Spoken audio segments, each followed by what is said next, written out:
T-minus 10, 9, 8, 7, 6, 5, 3, 2, 1,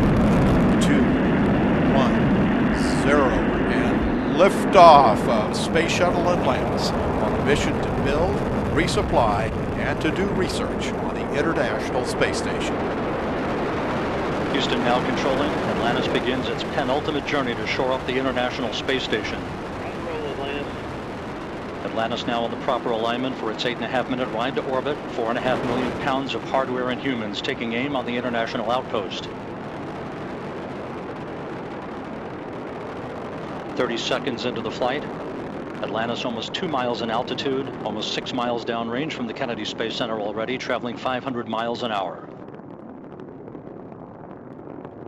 The 3 liquid fuel main engines now throttling back to 72% of rated performance, going into the bucket, reducing the stress on the shuttle as it breaks through the sound barrier. 32 seconds into the flight. The 3 liquid fuel main engines soon will throttle back to 72% of rated performance, down in the bucket, reducing the stress on the shuttle as it goes transonic.